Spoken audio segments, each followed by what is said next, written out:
As a sustainability specialist there, and I was a project engineer on construction sites before that. So I used a lot of integration knowledge in my sustainability stuff. There's a lot on like building physical. Like, did you get Rosalia's and Cape Town? Yes, some of it. Yes, a lot of that, but I don't have. Hello, favorite how are you? Yeah, how are you? Like, for example, what you're doing, right, there's supply chain to that, and you can apply the same principles from construction to what, understanding the materials and the certification for them. I used to run the embodied carbon reduction program for the contractor out of that. So it was a lot of verifying materials where they came from, the carbon impact, like from all the way from when they were first, whether it was mining, raw materials, production, and all the different. I think it's really interesting is when we can have more transparency in our supply chain. That's been a lot of the work. And you're measuring externalities too. Sorry? And measuring externalities. Like if, for example, Coca-Cola builds a plant, say bottling plant with Amazon, what's the actual value of that land? What's the repercussions of using that water? Now we have so much more data and we can process. What can I do with the land? The true cost. Yeah. Like enforcement, we need to disclose that. I don't think we can't like wait for the government to do it. I mean, we need sort of development initiatives on their own. Yeah. So that they, let's say real estate, they understand the actual interior yourself, right? For local communities, they can somehow democratize that kind of processing. Make like there's global maps already that you can select top options or something, qualities within a track. Itemize to understand the value of your land. People would be reading it very different. That's a big thing. You don't understand the value of our land. Yeah. Whereas like people looking for themselves in their land, maybe they're in this community with someone who's local background, they understand the value a lot. Yeah.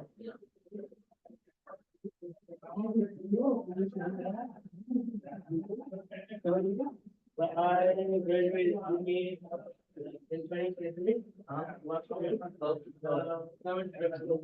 Nice. So I did that. And I'm in the ESG kind of space. So you're talking about the Amazon, right? So I studied in the Amazon for a few weeks. I made tropical ecology, some of this is major, but I studied tropical ecology there. Anybody did it can tell a story, but I think unless you have a hands-on experience, but actually can speak to the meaning, it's very difficult for data to tell it. Because people can see images and visualizations. Hey, good to meet you. One story about the research in the Amazon. Yeah, so we did Fire University. Basically, tropical ecology.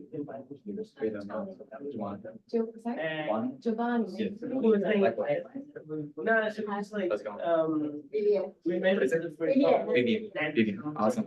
I like your jacket. Thank you. Very nice. How's it going? Hi. Are you the organizer? Yeah, I think so. Briefly. Ellie? Yeah. Awesome. I see you. Yeah. Hi, hello, Myra. Wow. Yes. Well, the Jaguars. Likewise. Just so everybody knows, the agenda for today is about 15 minutes of networking, kind of talking to each other, but then we'll probably go into the speaker series at like 4:20 public. Yeah. Cool. Yeah, once people trickle in.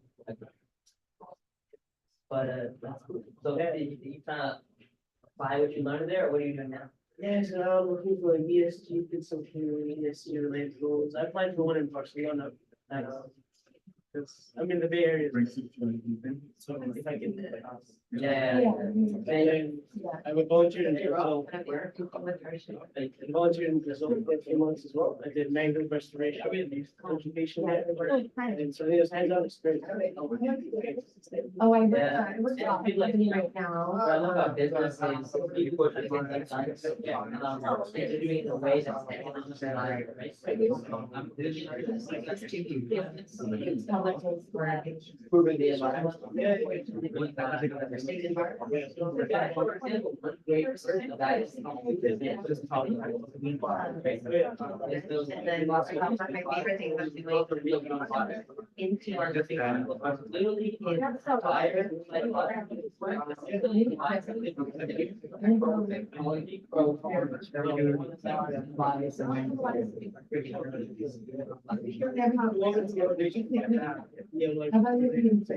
Yeah, so you offer us up, it's a founding group, it's like, somebody. They have three things. Events,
programming, partnership with them. Yeah, but I need. So, yeah, for general location. Saturday.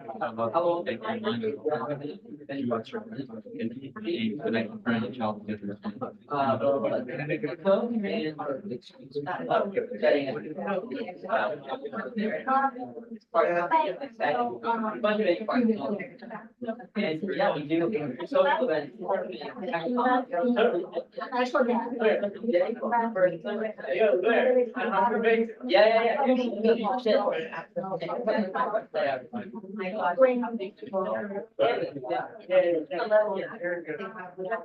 So Ellie, I have a last set of questions and then you can ask from the ones that you have Okay. prepared.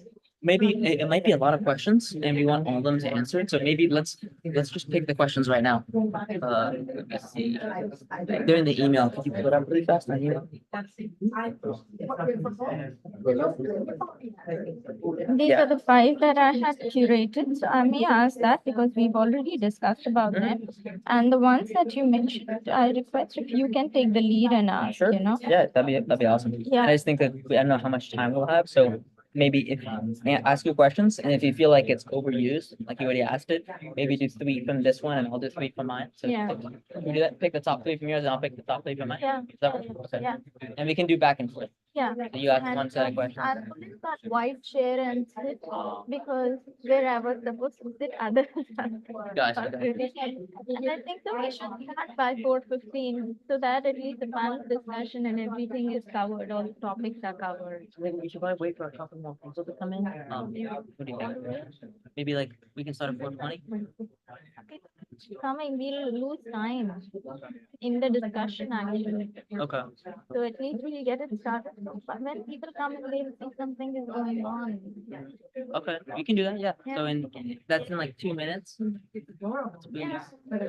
And I'll record on this till 5 o'clock for the panel discussion, something that I'll record on this. Okay, sounds good. There will be range when you leave. Yeah. And so you want to you sit on that side and I'll sit on this side? Or how do you want to do it?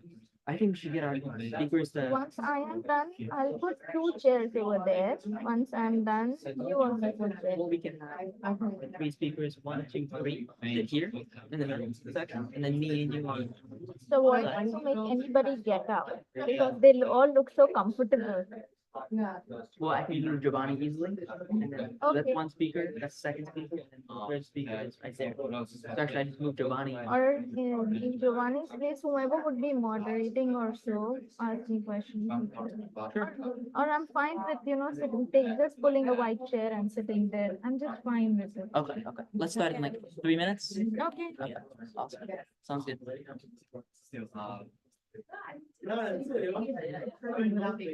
Yeah, about 5 months.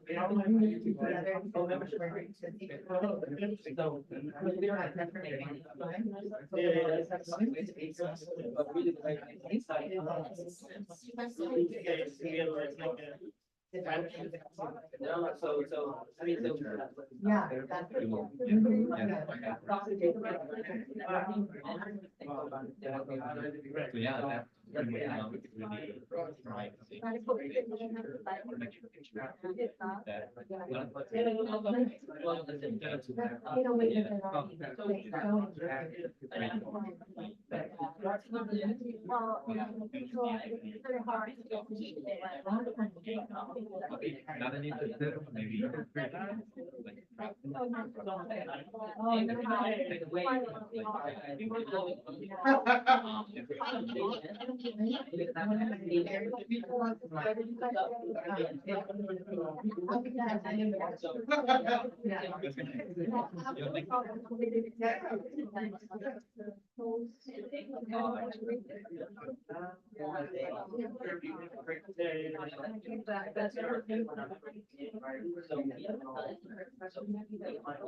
Pretty good. The way I make money.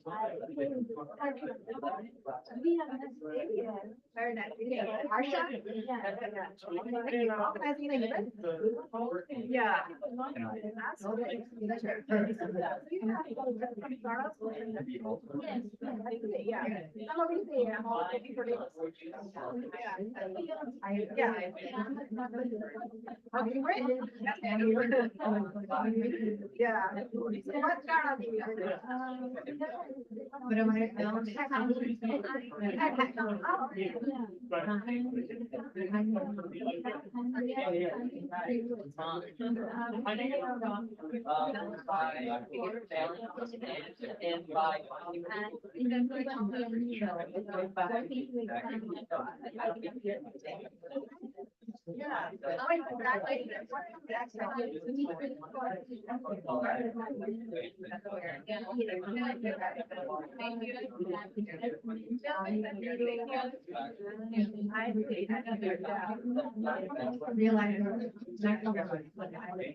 Yeah, I think that's one thing.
평소에 그 가족들이나 친구들 보러 여기서 이렇게 산다는 거는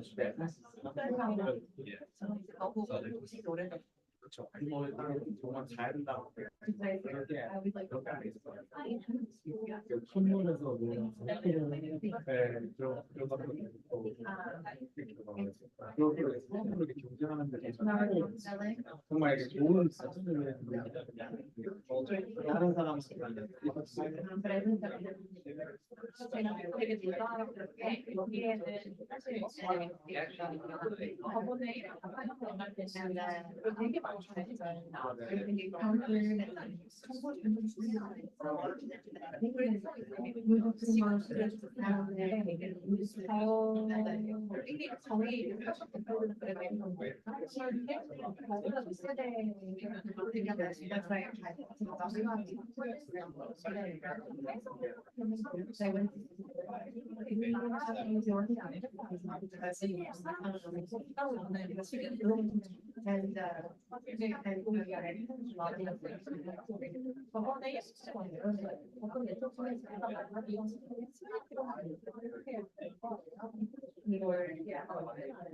I love living in right.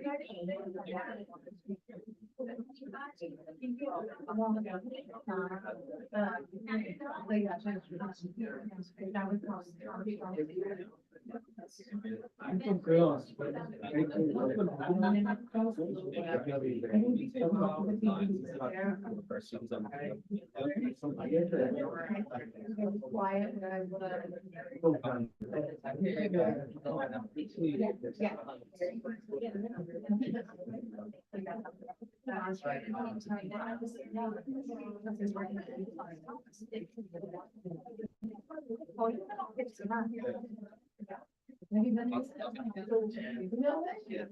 Yeah, I almost lived there before I had to wear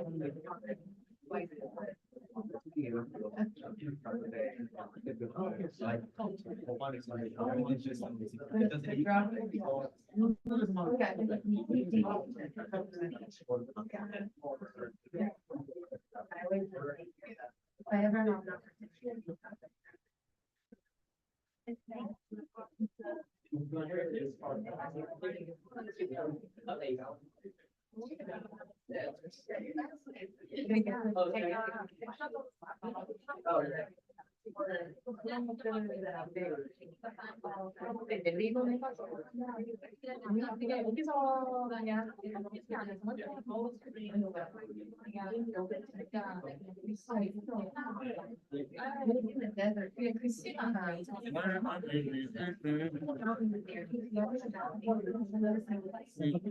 저도 이번 주도에 저도 원래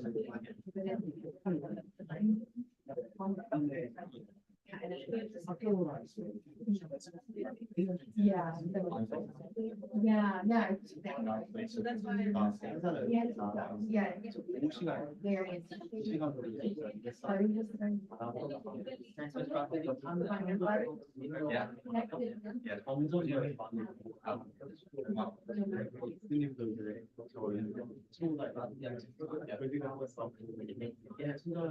Okay. once again. Okay, guys, whenever you're ready, we're gonna go into the next portion of this meeting today. First part was networking. Second part we're gonna do is the panel discussion with our lovely panelists here. And then we're gonna move on to open line pitching. So if anyone has a product you're working on or a service, or they want to connect, they'll be able to pitch on the big screen over there. It'll be fun. But for now, we can move into the panel discussion. Martin, do you want to introduce our panelists? Yeah, so we are very lucky to have three thought leaders in the space of sustainable supply chain today with us. And we are gonna have very intricate discussions on waste management, on how impact investors think about it, and how we integrate IT in order to develop sustainable supply chains.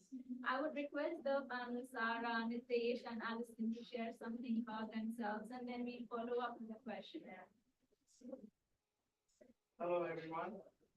I'm Sarah Fuentes, the president and co-founder of Smart Waste. Smart Waste stands for Save Money and Reduce Trash. And what we do is we focus on a couple things at Smart Waste. One of our differentiators in terms of this supply chain is that we are R2B3 certified.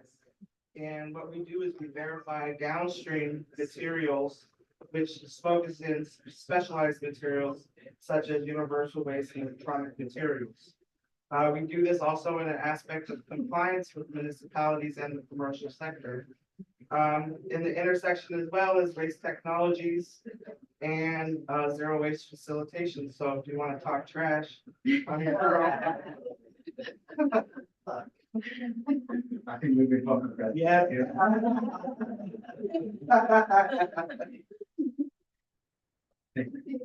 Hi, everybody.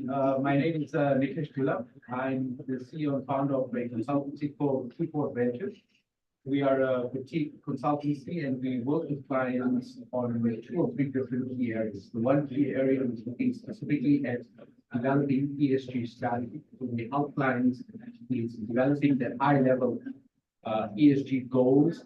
And the second part of it is the actual implementation of the ESG plan and program. The interesting intersection in the implementation part of ESG is sustainable supply chains.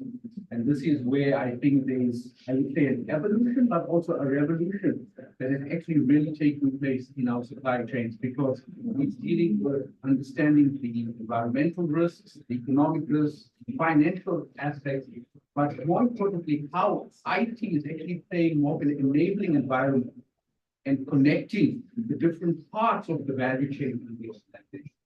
That is becoming more of an interesting part in terms of how is IT providing this conduit, but also managing and mitigating and assessing the risks through various parts of the value chain.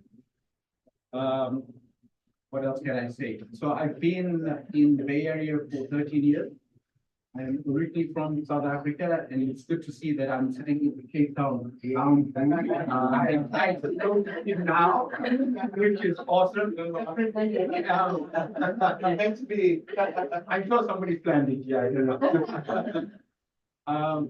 Yeah, and I'm looking forward to having a constructive discussion with you today. So thank you. Cool. I'm Ali Tabira. I will be speaking mostly from my experience in the different roles I've played, less of representing a specific company. So currently I work for a company called Okta. It's a tech company, very focused in identity security. If you work for any company you work for, very likely uses our software.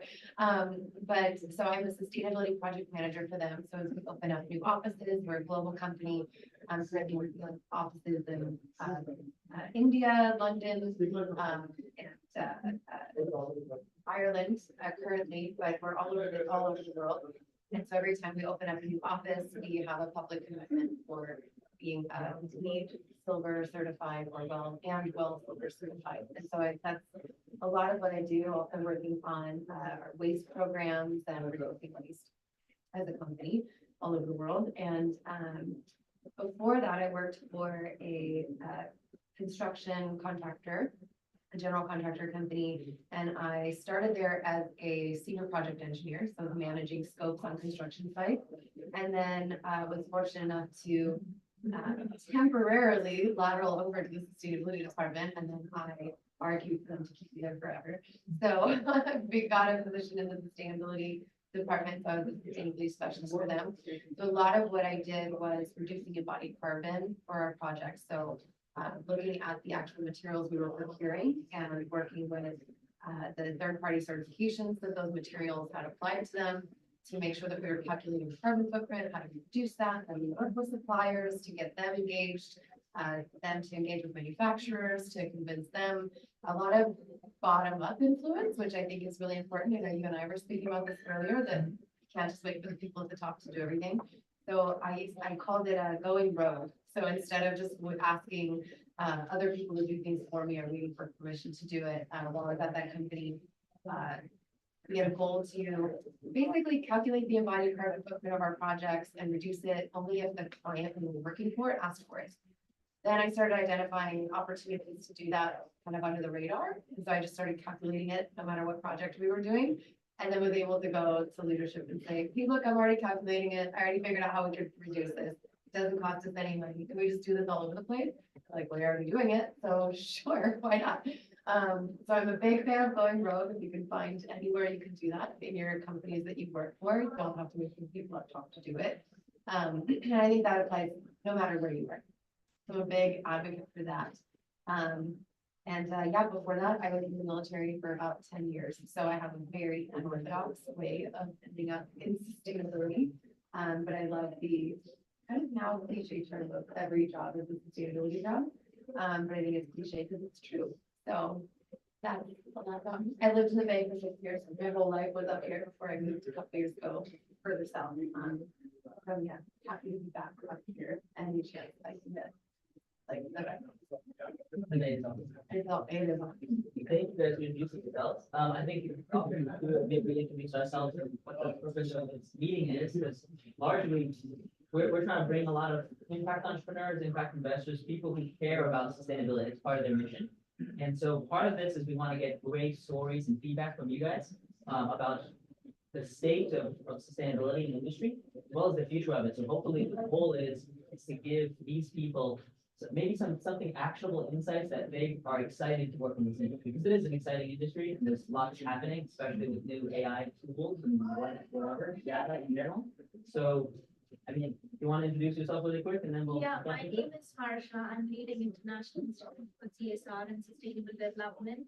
We are based out of India and I have a good clientele in Southeast Asia. We are expanding in North America and have successfully organized. This is our 4th event. I came with a vision just to organize one, and we have also successfully conducted a workshop with 14 candidates, thanks to Nitesh, on ESG strategy, and our sole motive is to promote sustainable development in all the industries as much as possible as we can. So thank you everyone for joining in today's discussion. I'm sure it means a lot to you all as well, and we have people from the tech, investment, and people who are doing the actual job on ensuring circular economy with us today. Let me start with the point. Well, when we speak about sustainable supply chain, what are the main focus areas according to you all? And how do you see, what are the challenges and opportunities that you all must have seen in your journey? I'll leave with the values, because for me, it's around values. And so it's transparency, circularity, and people, and that's smart waste values. And it's around partnership and collaboration. So when I think about supply chain and these things, and when we're the downstream of a lot of upstreams, we see issues, right, and complex problems that are multifaceted. But I would definitely say around, I would have to start with value and that value, making sure that our partners in these practices around what these barriers that are becoming against, and this around some of these values. Because some businesses or generators don't want to be transparent. So how do you provide clean materials for downstream or upstream? Becomes complex problems. Let's pick us off. Thank you. Yeah, I think value is certainly an important point that you raised. You know, as we work through sustainability, there are so many actual challenges. Having the integrity around values, I think, is becoming so much more important. But I think underpinning sort of values which sort of falls under the governance bucket. There are other buckets within, I would say, the governance bucket that are so much more important as well. I mean, we live in an IT world, right? So we talk about privacy, we talk about cybersecurity, we talk about now AI enablement in the cybersecurity world. And I think those are becoming more sort of critical ethical issues that companies are dealing with in the supply chain. So that's sort of the governance area. We should not also forget that there are the societal aspects of cloud, and the huge part of supply chain is looking specifically at human rights and human rights issues within the supply chain. There's lots of legislation in the US, but especially in Europe, the slavery law, child labor issues that are coming up as well. So I would say the social aspect is becoming important. And looking at the social aspect also, there's an aspect of diversity. When we talk about diversity, equity, and inclusion, also in the supply chain, and how are we embedding some of those values of DEI and B? Belonging is an important part that is now also part of the so-called sort of social element. And I think we should not forget that there's also this very conscious element around the environment. What are some of the environmental issues that we deal with? I think some of this has been raised specifically around carbon, energy, water, waste. I mean, this is an environment where supply chain covers all of these things, right? And again, to your point is, how are we making sure that there's a value structure or value stream that is underpinning each of these key critical ideas?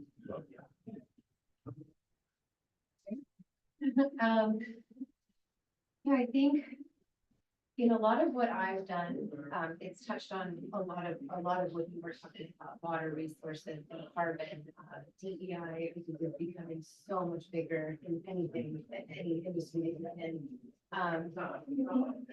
As far as like success stories and challenges that I've had, I think people did a really great job of talking about values.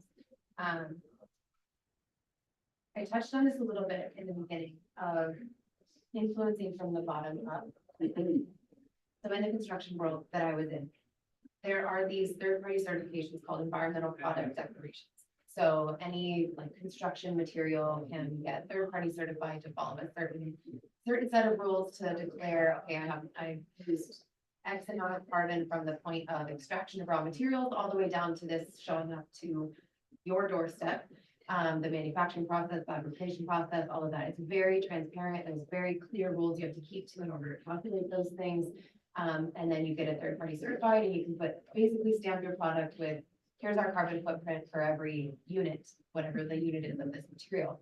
And then if you go a step further and say, okay, downstream, the recycling process of it or the waste process of it.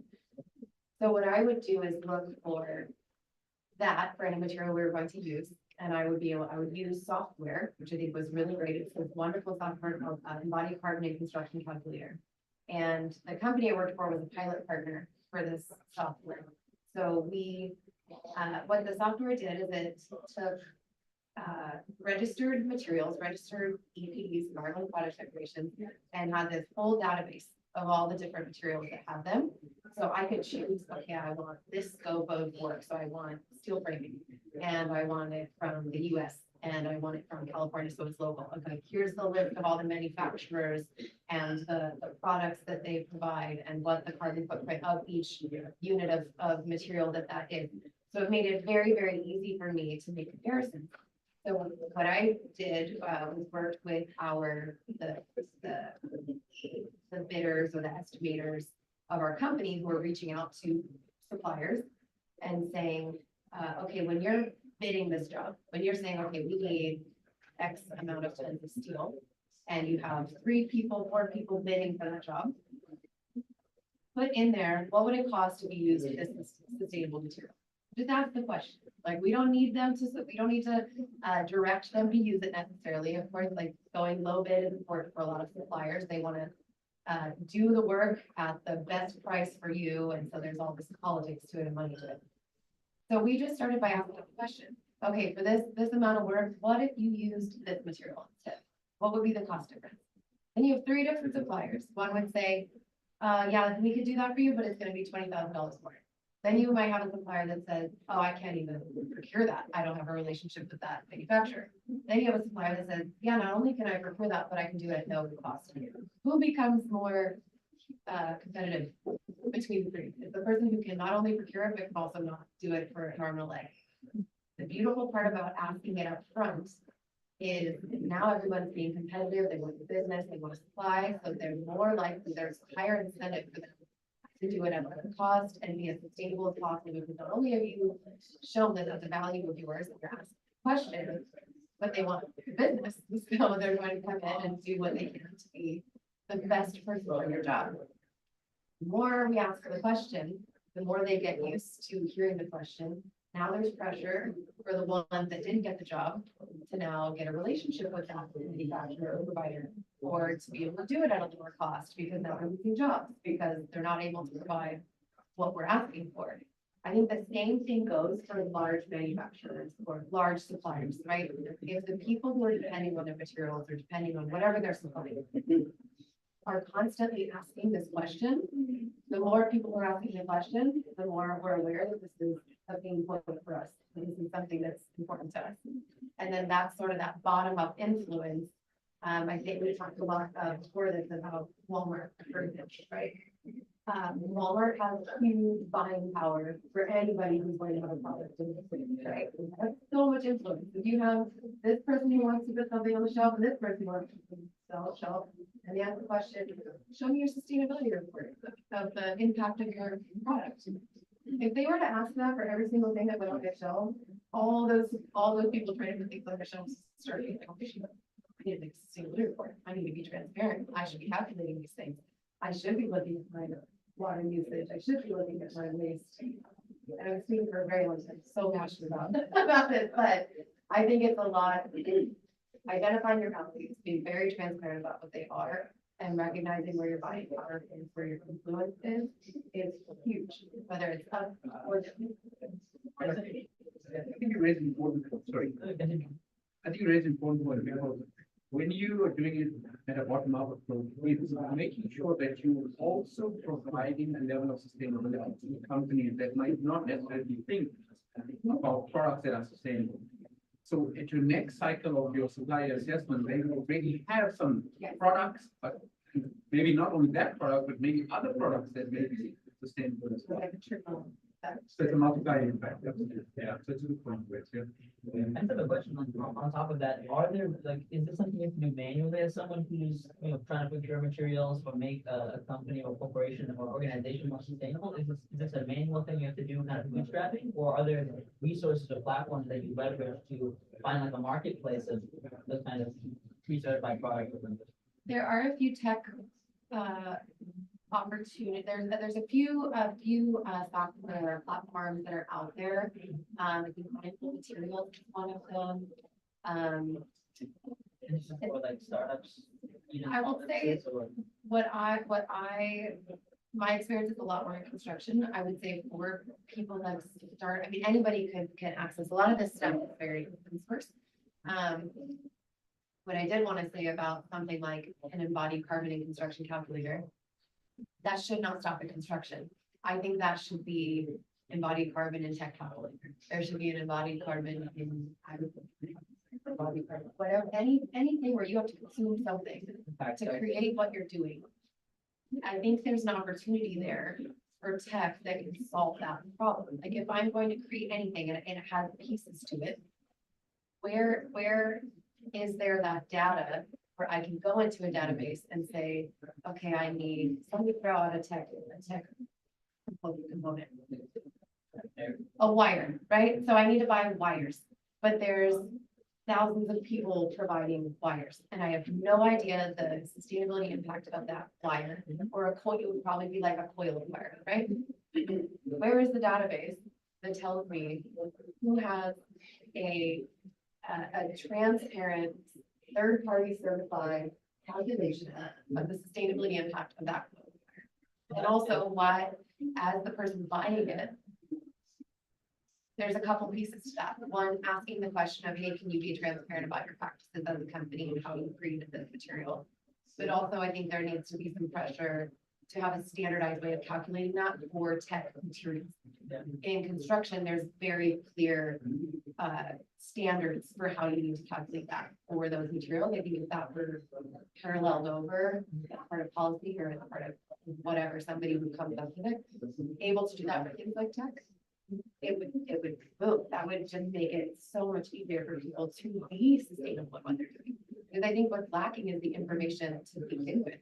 Like if I'm reading something, but I can't access data that's going to tell me how sustainable my materials are for what I'm making, then I'm already starting at a disadvantage. I cannot be transparent because all I can do is say what I'm doing is sustainable. Yeah, it needs to be a transparency or the data platform. That, Fair question. So how would you say, isn't that what ESG BlackRock is trying to advance on? Isn't that part of the ESG movement?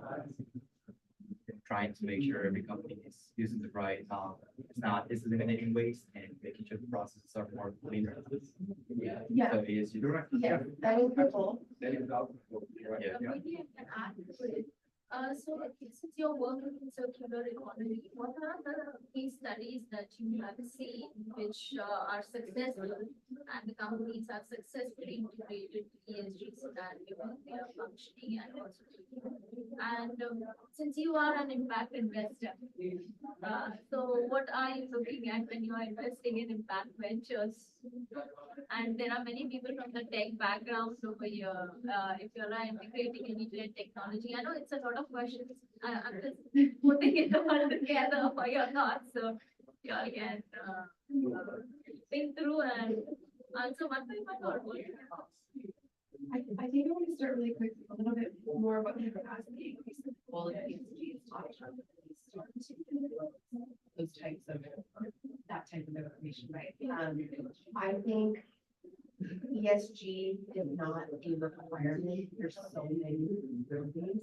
Like it's becoming a lot more, for especially for public companies, right? There's a lot of questions. There's so many policies coming out that you need to just go through your carbon footprint, you need to have sort of ESG, whatever. You know, so I think yes, that's the goal, but as far as like the impact and the reach of it, there's so many pieces that are not falling underneath the requirement to disclose that type. Yeah, I think it's, reporting is becoming such an important part of sustainability. Yes. You know that, and I think Europe in many cases has taken the lead. We look at something, if we look specifically at the International Society, it's the ISSB standard, where they're focusing on TCFD, which is looking specifically specifically at the Task Force on Climate Related Financial Disclosures. And there you have to report again your risks, specifically your principal risks, climate risks. That's one. But then also a second part of that is the operational risk. Right?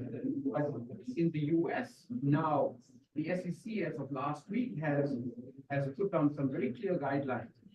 You know, that companies will need to start disclosing on the financial impacts and the social and environmental impacts on their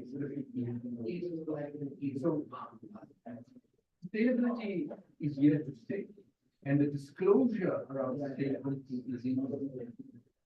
And I think the impact of supply chains on that is even going to be even impact going forward. You know, and I think the question that you asked in terms of some of the enablements that are out there, I think if one looks at public cloud ERP platform, environmental resource planning platforms, a lot of that data is currently being sourced and managed. So you're looking at the environmental risks, you're looking at some of the social political risks, and also the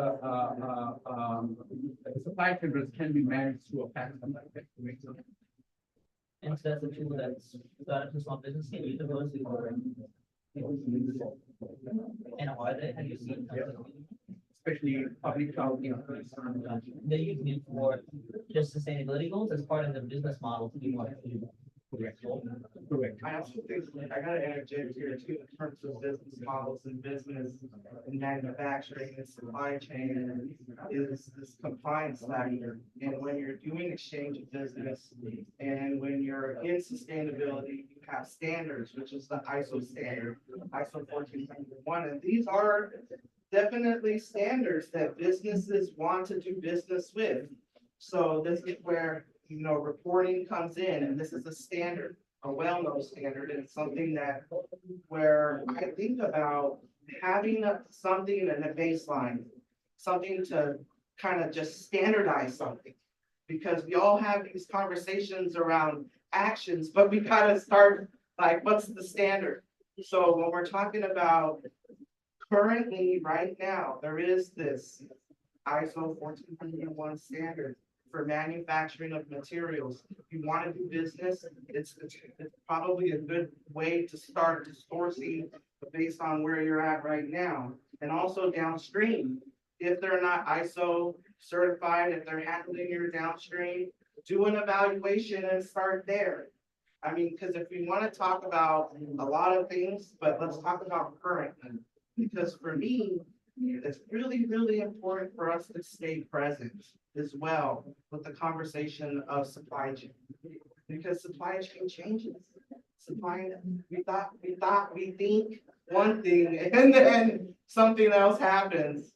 And we forget that the waste industry and the recycling industry is also an industry that impacts and evaluates the upstream.